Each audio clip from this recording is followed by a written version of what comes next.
하나님의 말씀 사무엘상 19장 18절에서 24절입니다. 사무엘상 19장 18절에서 24절 한 목소리로 합독하시겠습니다. 다윗이 도피하여 라마로 가서 사무엘에게로 나아가서 사울이 자기에게 행한 일을 다 전하였고 다윗과 사무엘이 나요스로 가서 살았더라. 어떤 사람이 사울에게 전하여 이르되 다윗이 라마 나요스에 있더이다 하며 사울이 다윗을 잡으려 전령들을 보냈더니 그들이 선지자 무리와 가 예언하는 것과 사무엘이 그들의 수령으로 선 것을 볼 때 하나님의 영이 사울의 전령들에게 임하며 그들도 예언을 한지라. 어떤 사람이 그것을 사울에게 알림해 사울이 다른 전령들을 보냈더니 그들도 예언을 했으므로 사울이 세 번째 다시 전령들을 보냈더니 그들도 예언을 한지라. 이에 사울도 라마로 가서 세구에 있는 큰 우물에 도착하여 물어 이르되 사무엘과 다윗이 어디 있느냐? 어떤 사람이 이르되 라마 나요스에 있나이다. 사울이 라마 나요스로 가니라. 하나님의 영이 그에게도 임하시니 그가 라마 나요스에 이르기까지 걸어가며 예언을 하였으며 그가 또 그의 옷을 벗고 사무엘 앞에서 예언을 하며 하루 밤낮을 벗은 몸으로 누웠더라. 그러므로 속담에 이르기를 사울도 선지자 중에 있느냐 하니라. 아멘. 에더라는 한 방송인이 내 인생을 드라마처럼 바라보라 그런 말을 했습니다. 왜 내 인생을 드라마처럼 바라보라 그랬는가? 인생이 드라마와 같다 하는 그런 의미가 물론 있습니다. 드라마를 보십시오. 드라마는 여러 사건이 끊임없이 한 사건이 끝나면 또 새로운 사건이 기다리고 있습니다. 새로운 사건이 찾아오면서 또 이 사건이 정리될 만하면 또 다른 곳에서 새로운 사건이 나오겠다. 그래서 우리는 이미 드라마를 보면서 이것으로 끝이 아닐 거야 그런 생각을 합니다. 끝날 때까지 드라마는 끊임없이 사건을 계속적으로 일으키면서 드라마를 이끌어가는데 드라마를 이끌어가는 힘이 바로 사건이기 때문이다. 사건이 없는 드라마는 진행되어질 수 없다. 이렇게 말했습니다. 혹시 여러분 2014년도에 방영된 왔다 장보리 혹시 기억하십니까? 이 왔다 장보리의 군민 악녀가 된 인물이 있죠. 혹시 누군지 아세요? 네, 그때 이 왔다 장보리의 연민정 역으로 나온 이유리 씨. 이유리 씨는 목회자 사모입니다.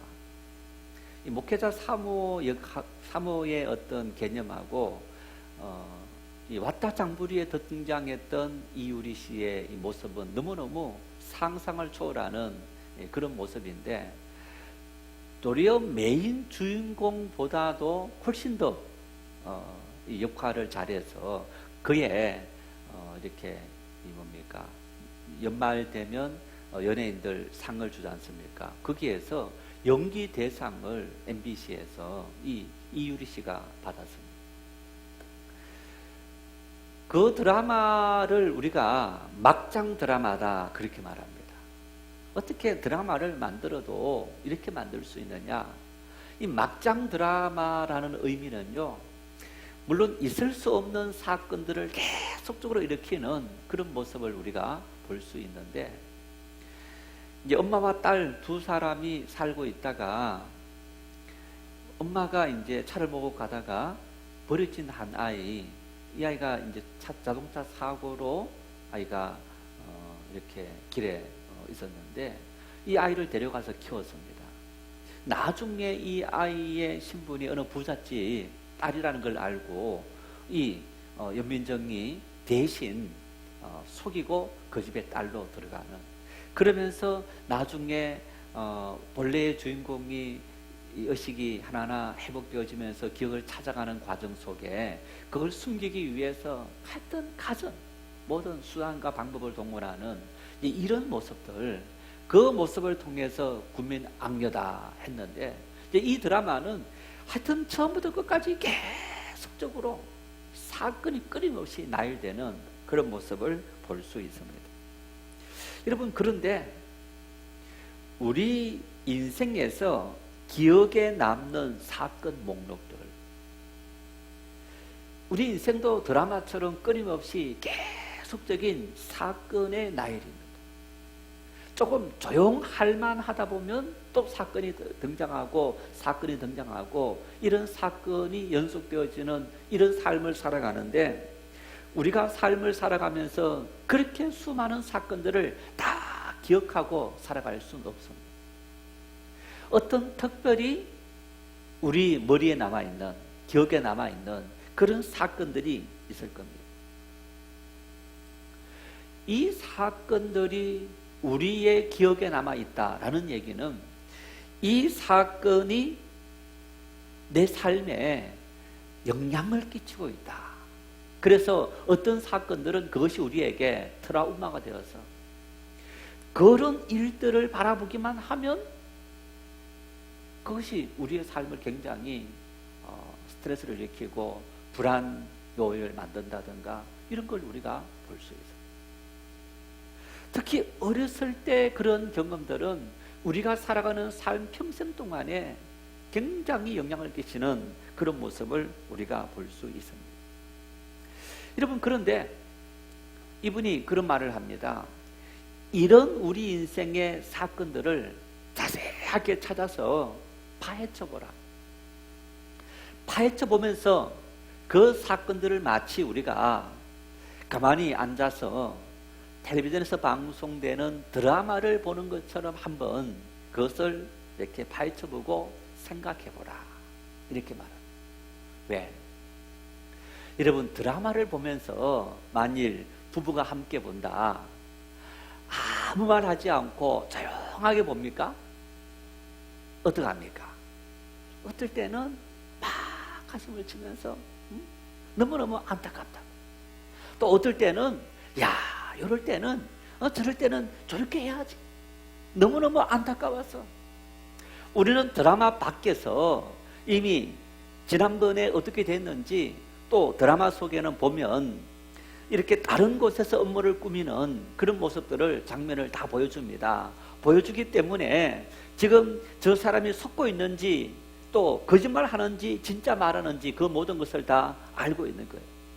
주인공이 악한 사람에 의해서 어리석게 속는 그 모습을 보면서 막 가슴을 치면서 안타깝다고 막 이야기하는 거예요. 훈수를 둔다는 얘기죠. 드라마 바깥에서 드라마를 보면요, 훈수를 잘 두는, 뭐 바둑이나 장기 같은 것도 마찬가지입니다. 두는 사람은 보이지 않는데 바깥에서, 옆에서, 곁에서 구경하는 사람이 보면 길이 다 보이는 거예요. 이 애들하는 분은 우리 인생을 드라마처럼 바라보라 라는 의미 속에는 그처럼 객관적으로 바라보면서 그 속으로 들어가서 살펴보면 오늘 우리가 왜 이렇게 살아가는지, 삶의 그 의미들을, 왜 우리가 작은 일에 스트레스를 받고 이런저런 일들에 우리가 예민하게 반응하는지, 그 분명히 우리 과거 어느 한 시점에 있었던 어떤 사건이 트라우마가 되어서 우리를 그렇게 만든다 라고 이야기하는 거예요. 여러분, 우리가 오늘 이 믿음의 생활을 하면서 내 인생의 사건을 드라마처럼 바라보면서 하나하나 찾아가는데, 믿음의 사람들은 하나님의 말씀을 하나하나 구체적으로 찾아가면서 그 말씀을 통해서 우리가 알지 못했던 어느 순간, 과거에 우리 인생의 사건들, 과거뿐만 아니고 우리 미래의 삶에 있어서도 우리가 이 성경 말씀의 사건들을 통해서 해결받고 위로받고 치유받을 수 있는 그런 말씀이 바로 오늘 우리에게 주어진 하나님의 말씀이다. 왜? 성경의 어떤 사건들은 과거의 우리의 모습을 보여주고, 어떤 사건들은 현재 우리의 모습을 보여주고, 어떤 사건들은 미래의 우리의 모습을 보여주고 있기 때문에 우리는 이 하나님의 말씀이 나와 아무런 상관이 없는 말씀이 아니라 오늘 나의 삶에 구체적으로 영향을 끼치고 있고, 또 이 말씀을 통해서 우리 인생에 과거와 오늘 현재와 그리고 미래의 모든 삶들을 치유받을 수 있고 또 길들을 찾아갈 수 있는 그런 능력의 말씀이 바로 이 하나님의 말씀이다. 우리는 그렇게 믿고 하나님의 말씀을 열심히 읽고 묵상하고 외우기도 하고 공부하기도 하는 겁니다. 오늘 이 본문을 보십시오. 이 본문에 주인공으로 등장하는 인물이 다윗입니다. 다윗의 삶은 정말 파란만장했다 이렇게 말할 수 있습니다. 끊임없는 사건의 연속이었다 이렇게 말할 수 있는 인생이 다윗의 인생이었어요.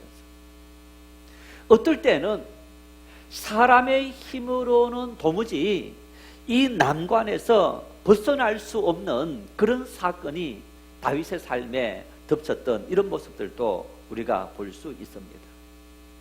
그런데 여러분, 다윗의 인생에 있어서 주인공은 다윗을 죽이려고 했던 사울도 아니고 아버지를 죽이려 했던 아들 압살롬도 아니고 바로 다윗이었더라.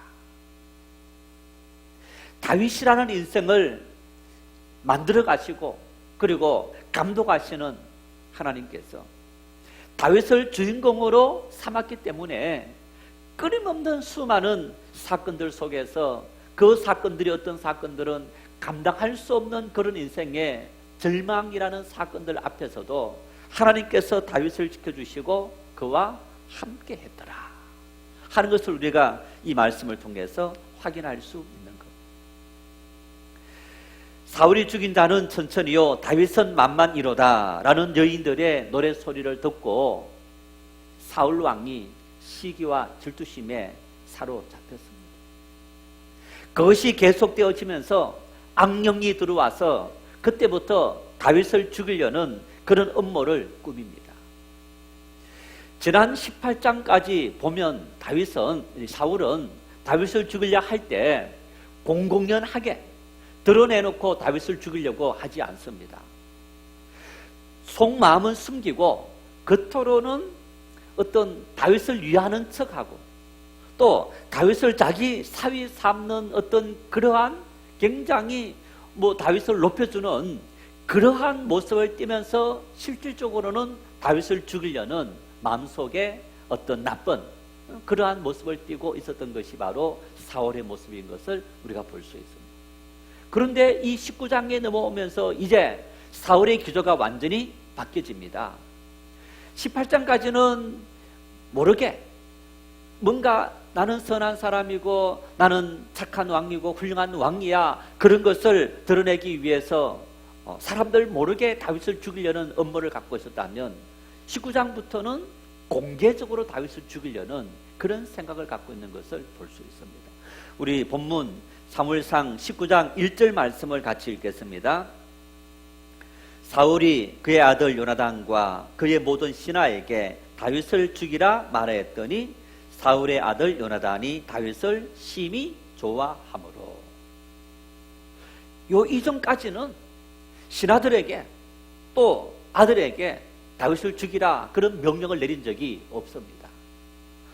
19장에 넘어오면서부터 공개적으로 신하들에게 누구든지 다윗을 잡아오라 그리고 다윗을 죽이라 그런 명령을 내리는 전형적인 폭군의 모습을 보여주고 있는 그런 사울의 모습을 우리가 볼 수 있습니다. 이처럼 사울이 자기가 가진 모든 힘을 동원해서 다윗을 죽이려는 그런 음모를 꾸미고 그런 행동을 취했을 때 놀랍게도 그 자리에서 아버지의 말을 들었던 아들 요나단이 아버지의 말에 대해서 항거합니다. 아버지, 다윗이 무슨 잘못을 지었습니까?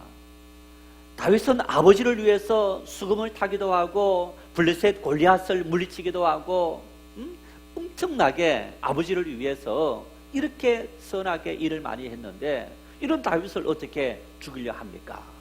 거절하는 것, 항거하는 것.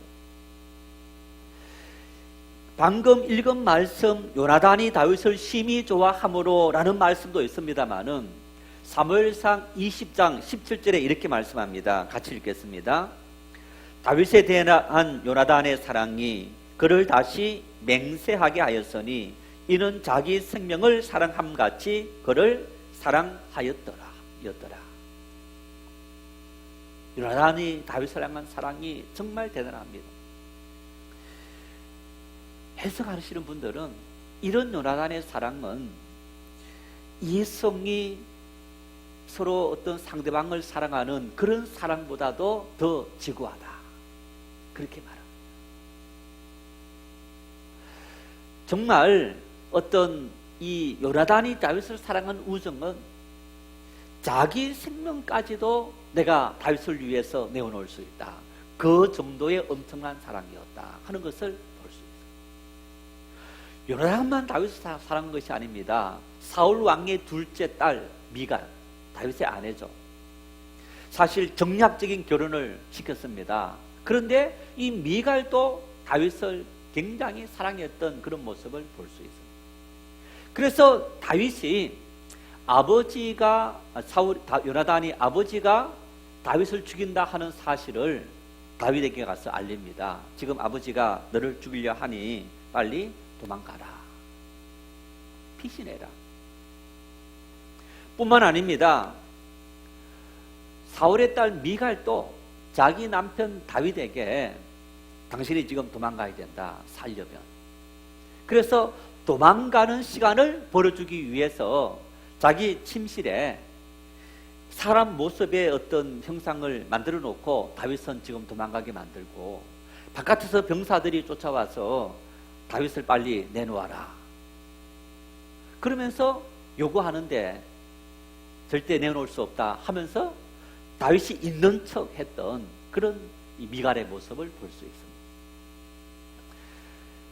요나단과 미갈이 다윗을 사랑해서 아버지가 다윗을 죽이려는 그런 일에 있어서 굉장히 적극적으로 나서서 이들을 보호하는 이런 모습을 볼 수 있는데, 여러분, 그런데 이것만으로 다윗은 안전이 보장될 수 없었고 또 그 주변에 머물 수도 있는 상황이 아니었기 때문에 다윗이 선택한 피난처가 어디였느냐? 라마라는 곳이었습니다. 이 라마는 다윗에게 기름을 부었던 사무엘이 그곳에 있었는데 다윗은 사무엘이 있는 곳으로 도피를 합니다. 그곳에서 도피를 했는데 우리 한번 18절 말씀 같이 읽겠습니다. 다윗이 도피하여 라마로 가서 사무엘에게로 나아가서 사울이 자기에게 행한 일을 다 전하였고 다윗과 사무엘이 나요스로 가서 살았더라. 이 말씀을 보면 정말 다윗은 지혜로운 사람이다, 이렇게 우리가 생각이 됩니다. 다윗이 아버지도 있습니다. 형제도 있습니다. 다윗이 8째 아들이니까 위에 형이 7이 있습니다. 어쩌면 아버지와 형제들에게 가서 나를 숨겨주시오, 나를 보호해 주시오 라고 요구할 수도 있었을 겁니다. 여러분, 그런데 상상해 보십시오. 만일 다윗이 아버지 이새의 집에 가서 나를 숨겨달라고 했다면 어떤 일이 일어났겠습니까? 자기도 죽을 뿐 아니라 자기 아버지와 형제들도 모두 목숨을 잃을 수밖에 없는 그런 상황이 되었을 겁니다. 왕이 나를 죽이려 하는데, 왕이 군사를 동원해서 나를 죽이려 하는데 이 땅에서 나를 보호할 사람이 결코 아무도 없을 거다. 그런데 예외적으로 단 한 사람은 그래도 나를 보호해 줄 거다. 사울이 두려워하는 유일한 한 사람 누굽니까? 사무엘인 거예요.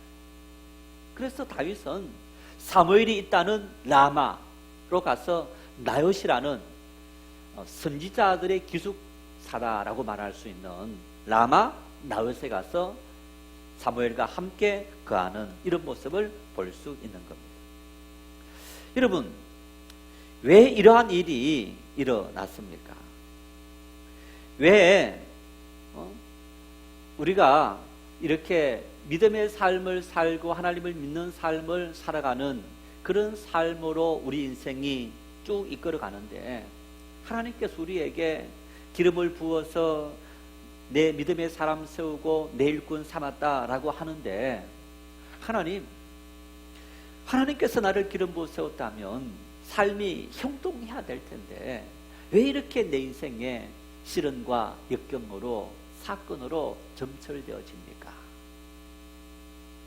하나님께서 보실 때에 다윗은 착하고 신실한 믿음의 사람이었지만은 사울의 경우를 놓고 봤을 때 다윗도 언제 어떻게 변할지 알 수가 없는 거예요. 그래서 하나님은 사울에게 행하지 않았던 그런 일들을 다윗에게 행하는데 바로 시련과 역경이라는 어떤 인간을 단련하는 도구, 이런 도구를 통해서 철저하게 하나님을 의지하고 하나님을 바라보는 훈련을 시키는 모습을 우리가 볼 수 있는 거예요. 사무엘에게 도피했습니다. 사무엘과 함께 라마 나요시에 살아가고 있었는데 어떤 일이 일어났습니까? 본문 19절에 보니까 어떤 사람이 사울에게 사람을 보냅니다. 기별을 보냅니다. 당신이 찾는 다윗이 이 라마에서 사무엘과 함께 거하고 있습니다. 그래서 사울이 라마 나요소로 전령들을 보냅니다. 전령들을 보낸다는 얘기는 그저 다윗아 지금 내가 너를 부르니 와라 하는 정도가 아닙니다. 체포조를 보낸 겁니다. 전령들을 보냈는데 어떤 일이 지금 벌어지고 있습니까? 우리가 오늘 읽은 이 본문에 사울 왕이 다윗을 잡아오느라고 군사를 보냈는데 라마 나요소로 군사들이 그곳에 가서 어떤 일을 당한 겁니까? 선지자들이 그곳에서 예언도 하고 또 하나님을 찬미하는 그런 일을 하고 있었는데 다윗을 잡으러 갔다가 이 군사들도 예언을 하게 되었더라 이렇게 말하는 그 소식을 또 다른 사람이 전해줍니다. 당신이 보낸 전령들이 저곳에서 예언하고 있었대다. 두 번째 또 보냅니다. 두 번째 보낸 사람들도 또 예언을 하고 있어요. 세 번째 보냅니다. 세 번째 보낸 사람도 또 예언을 하고 있습니다. 마지막 네 번째는 사울이 직접 다윗을 잡으러 갔습니다. 어떤 일이 일어났습니까? 다윗 역시 마찬가지입니다. 본문 23절 말씀을 같이 읽겠습니다.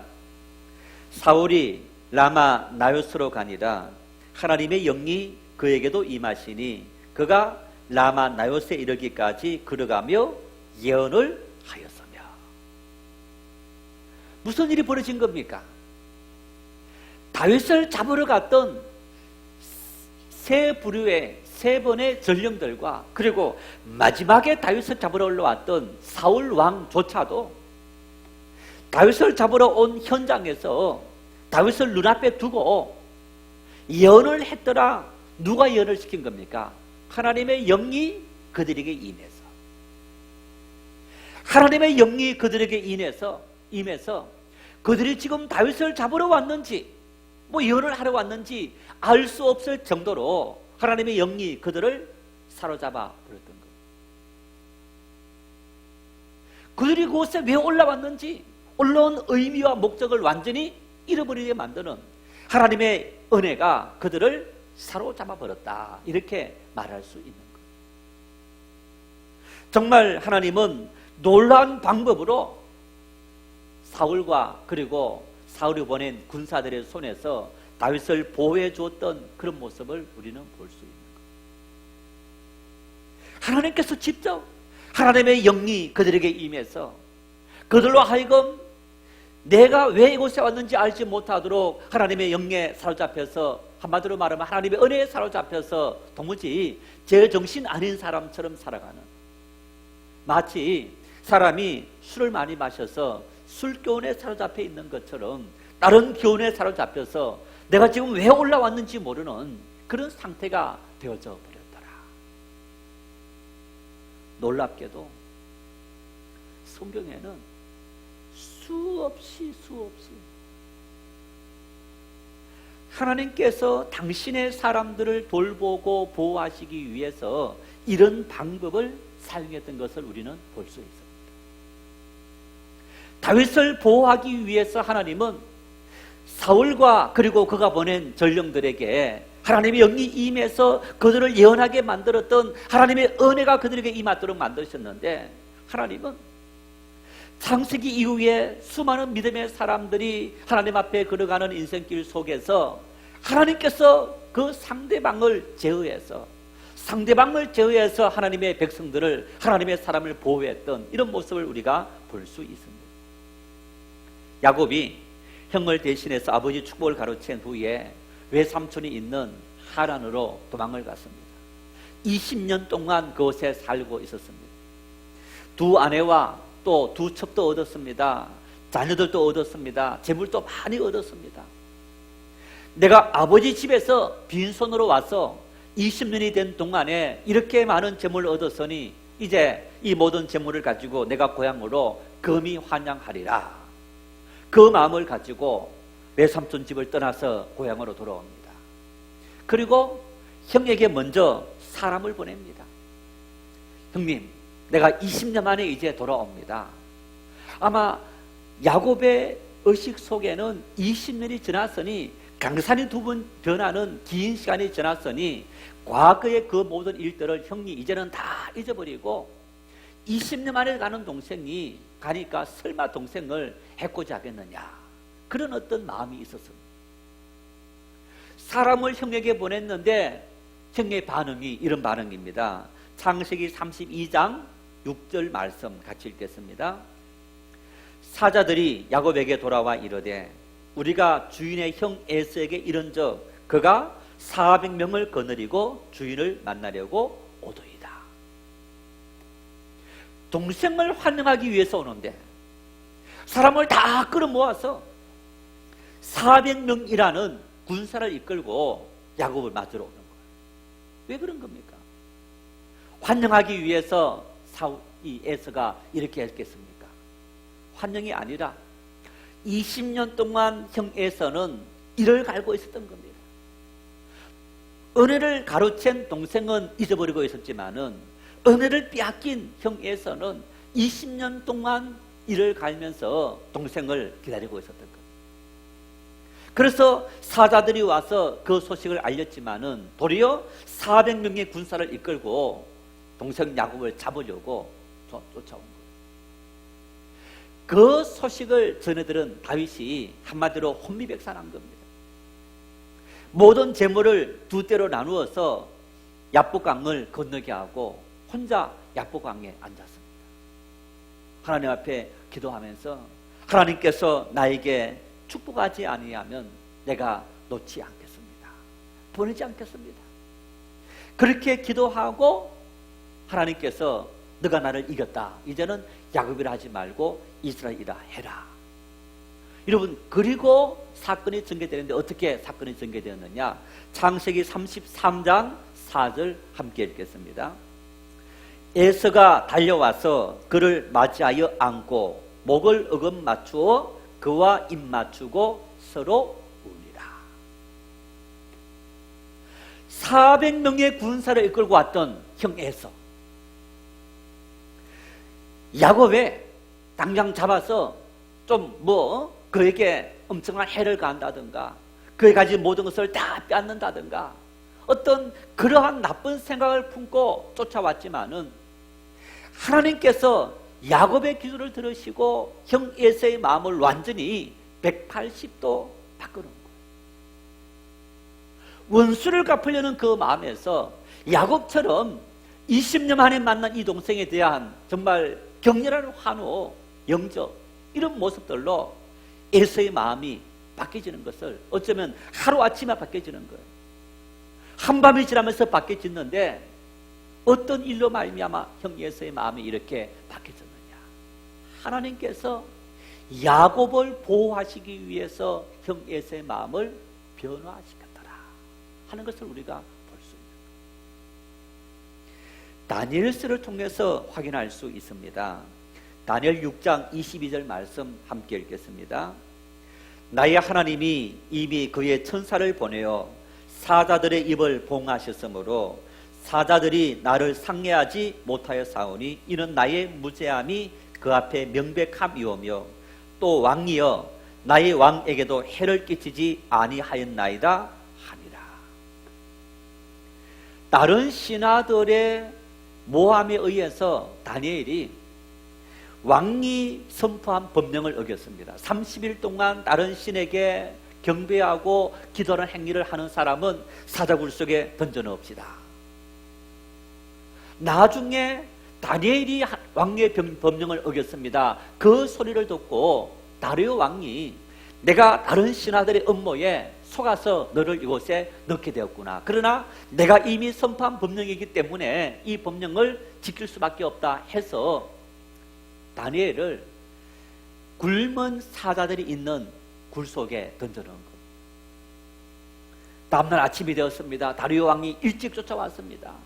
병사들에게 굴의 문을, 뚜껑을 열게 하고 그를 향해서 소리를 외칩니다. 사시는 하나님의 종 다니엘아, 내가 살아있느냐?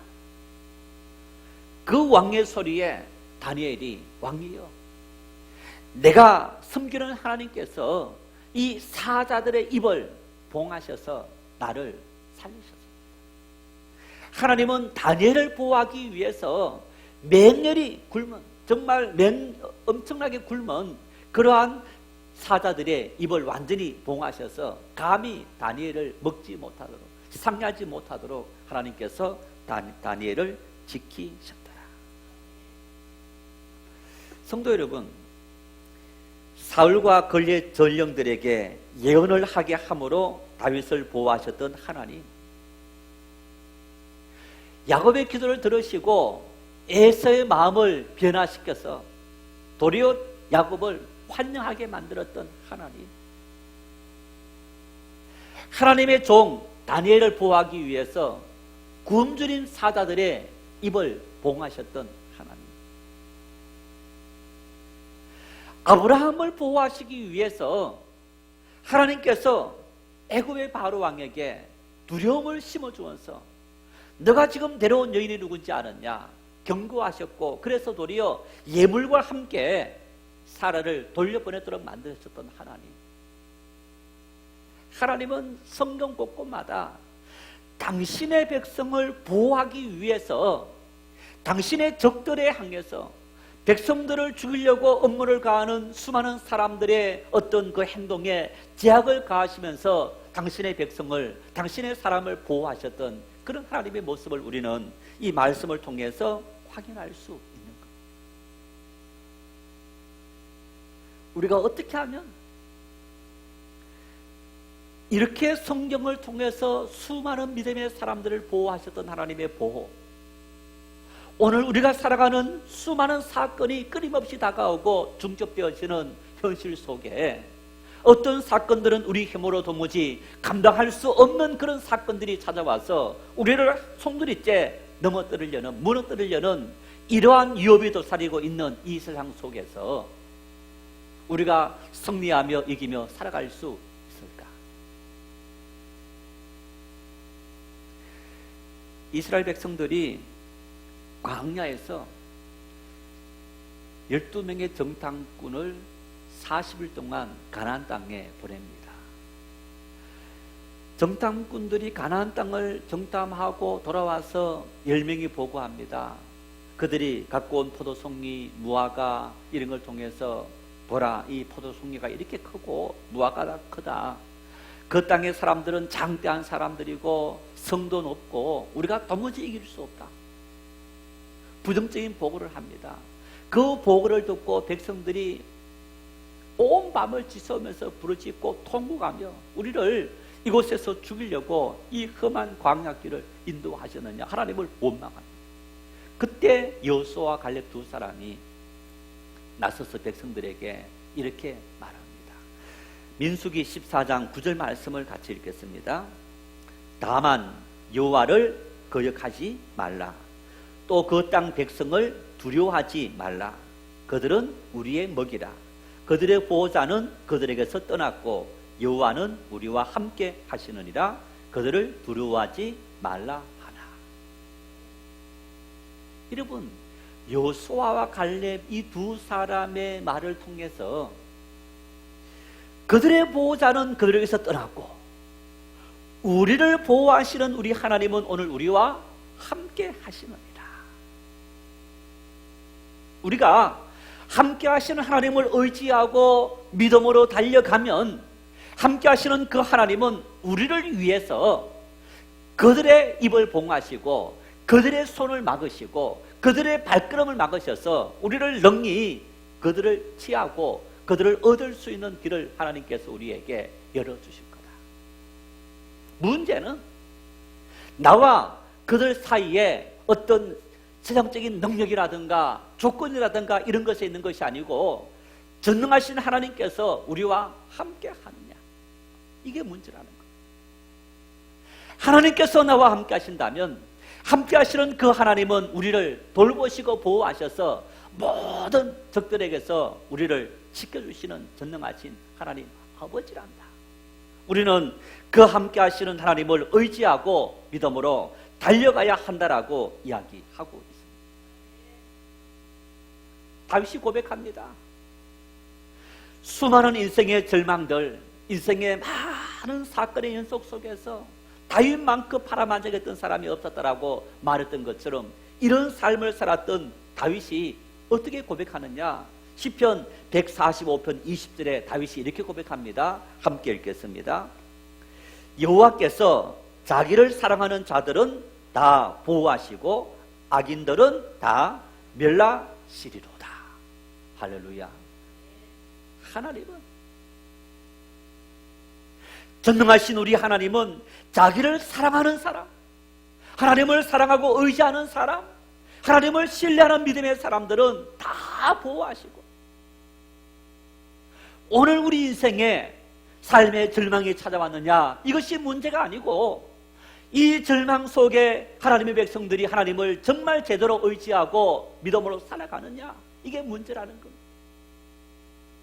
우리가 하나님을 의지하고 하나님을 신뢰하고 믿음으로 걸어가면 함께 하시는 그 하나님께서 하나님의 기기모묘한 방법으로 적들을 제어하시고 우리를 보호하신다. 여러분, 그 사실 우리가 성경에 이렇게 수많은 사건을 통해서 그런 하나님을 바라보고 그 하나님을 나의 하나님으로 믿을 수 있는 믿음의 사람들이 될 수 있기를 바랍니다.